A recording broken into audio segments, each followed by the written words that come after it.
Ito na po yung mga may magandang ugat, mga kagarden, oh. Nailipat ko na po dito.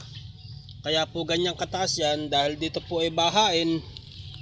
Mamamatay lang po ito pagka binaha. Good morning mga kagarden. Sa araw po na ito magpapatubo po ako ng ubas. Umorder po ako ng cuttings ng ubas at susubukin ko magpatubo. Napakaganda po ng pagkakabalot. Safe na safe. Kesa po sa itanim ko, yung pong iba kasi merong 4 na mata eh. Kesa po sa itanim ko ng isa-isa lang, pinagdalawa ko po. Ayan po, gagawin ko pong style parang katulad nung sa aking pagmamarkot.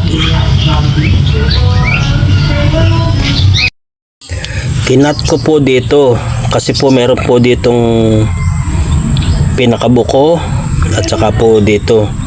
Ang gagawin ko po parang katulad sa ginagawa ko sa pagmamarkot.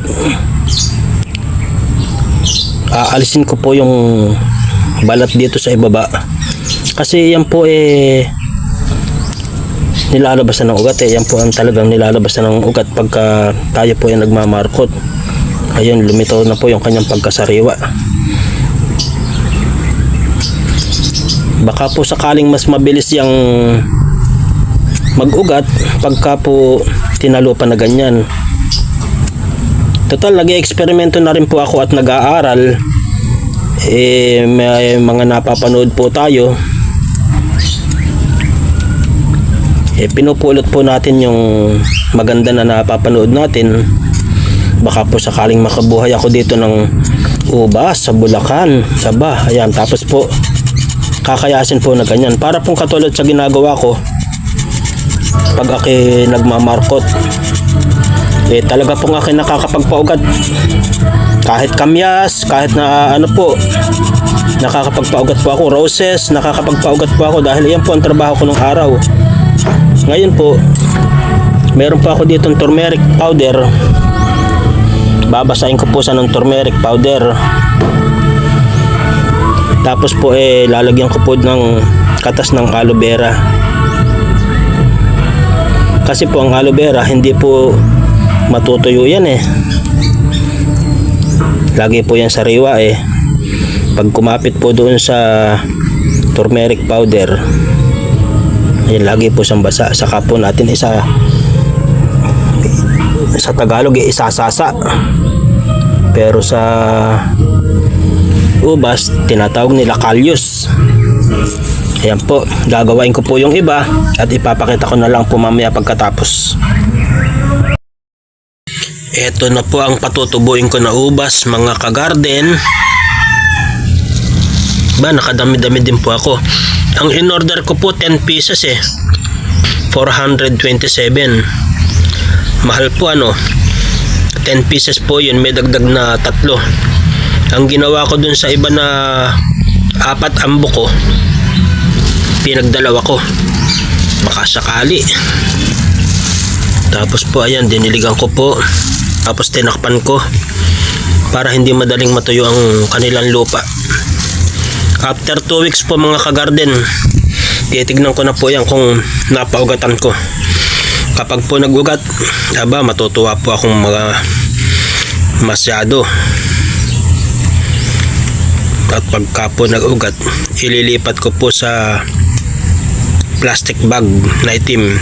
Doon ko po siya payayabungin, doon ko po siya sasanayin, ihahardening ko po para masanay sa araw bago ko ilagay sa kanyang paglalagyan hanggang sa kanyang pamumunga. Ayan po mga kagarden ang aking itinusok na cuttings ng ubas. Pang 7 days po niya ngayon, January 7. December 31 ko po yan itinusok nung dumating dito, December 31. Pang 7 days na po nila ngayon. May dahon po yan pero hindi po sigurado kung may ugat na yan. Kasi po hintayin ko pang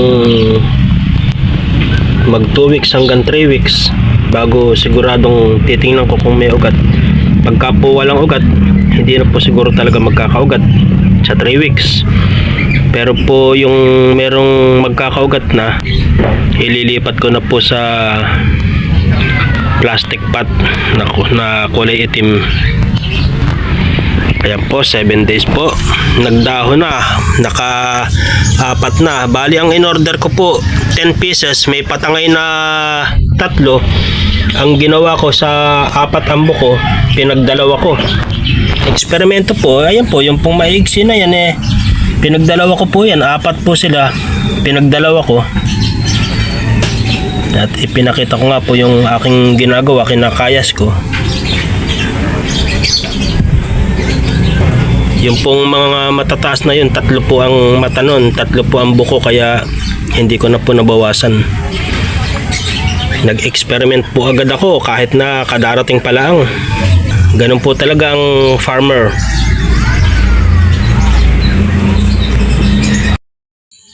Magandang araw mga ka-garden. Pan 2 weeks na po nitong grapes na ito, Red Cardinal, ngayon January 14. Pero mabagal po ang pagsulpot ng kanilang mga usbong. Meron pong isang malakas-lakas, 2, 3, pero baka po may problema sa inilagay kong lupa kasi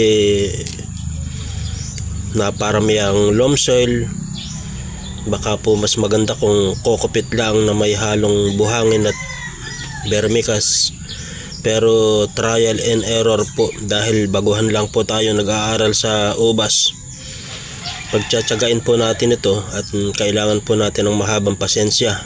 Pero sa akin po kasi makabuhay lang ako ng ilang piraso eh. Kayang-kaya ko na pong palaguin ito sa pagdating ng mga araw eh. Pagka nagkakaroon na po ako ng mga sariling cuttings, doon ko na po ito mapaparami. Konting pasensya at talaga pong kailangan po magtyaga. Hindi ko po muna titingnan kung may ugat na, hahayaan ko po lumago. Baka po kasi may dahon lang pero walang ugat mas lalo pong wala tayong mabubuhay. Kaya hihintayin ko po talagang lumago at para po malaman kung talagang may ugat. Sa susunod po na magpapatubo ako, kailangan dito yung plastic para nakikita ko kung may ugat. Transparent dapat. Ganyan po ang ginawa kong style. Ganun po talaga eh. Hello mga ka-garden. Ito na po ang aking pinapatubo na ubas. Inilipat ko po dito sa transparent na plastic kasi malikot po ako naiinip po ako excited eh. Kaya ang ginawa ko po, inalis ko po lahat yung mga nandito at inilipat ko po. Abay, ako po nagulat at nakita ko po may mga ugat. May mga ugat po. Ang ginawa ko po, unti-unti ko silang sinasanay sa araw. 2 oras susunod, 4 na oras susunod, 5 oras at hanggang sa masanay. Ayan po nakakatuwa nakabuhay ang first timer. May ugat po Nakakatuwa po bali po ito 13 pieces. Kaya lang po dumami kasi po yung 4 ang buds pinagdalawa ko po. Ayan, ito pinagdalawa ko sila. Tumubo din naman. At ito pong matataas 3 yan, kaya may ugat na rin po yan. Nakita ko po kasi yan may ugat na, kaya ko yan may ugat na po yan. At inaayos ko po yung kanilang paglalagyan. Nilagyan ko po ng dumi ng manok. Ito po ayan, ganyan po, nilagyan ko po ng dumi ng manok na nawawalis dito sa aming kulungan, sa ilalim ng kulungan ng manok. At ililipat ko na po unti-unti yung kaya na pong lumaban sa sikat ng araw. Dahil ito po, lagi kong pinapaarawan, nakakalaban na po yan sa sikat ng araw. Ang edad po niyan 35 days na po. 35 na araw na. 35 days na po sila mula po nung itusok. Kaya nga po ang ugat nila ganyan Palagay ko po natsambahan ko yung timpla ng lupa. Kokopit, melom soil, bulok na ipa, at saka konti pong buhangin. At saka vermicast. Hinaluan ko po ng vermicast. Pero konti lang. Ayan po, yung pong lumalago na yung ugat, ililipat ko na po yan sa field. Sa kanya po talagang paglalagyan. Dahil po pinagputol-putol ko, yung pong iba, hindi pa po nagkakaugat. Pero palagay ko po mayroon ng buko ng ugat yan. Kasi lumilintog na yung kanilang mga buds eh. Lahat po ito, may ugat na po ito. Dahil nga po yung 10 plus 3, pinagputol-putol ko yung 4, pinagdalawa ko yung 4. At ito, hahayaan ko na po. Mahigit isang buwan na po, wala pa po, ganyan pa po yan. Pero kaysa po sa itapon ko, hahayaan ko na po siya diyan. Malay ko po, baka may tumubo pa riyan. Ang importante, nakabawi ako doon sa aking in-order.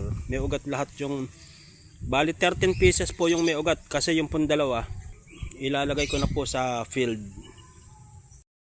Ito na po yung mga may magandang ugat, mga kagarden, oh. Nailipat ko na po dito. Kaya po ganyang kataas yan, dahil dito po ay bahain. Mamamatay lang po ito pagka binaha. Dalawa po sila. Kahit sino po ang lumakas at lumago ang ugat doon sa mga naiwan, ililipat ko na po agad sa kanilang kalalakihan, dahil talaga pong dinedirekta ko sila sa araw, matibay nakakamaghapon na po silang sikat ng araw. Kaya yan po mga kaibigan. Okay po, sa mga susunod po na video natin, ito po ay first episode pa lamang po. At aantabayanan po natin hanggang sa magbunga po itong first batch ng first timer na pagtatanim ng ubas. Ito po si Ka Ferdy Garden. Marami pong salamat. God bless po sa ating lahat.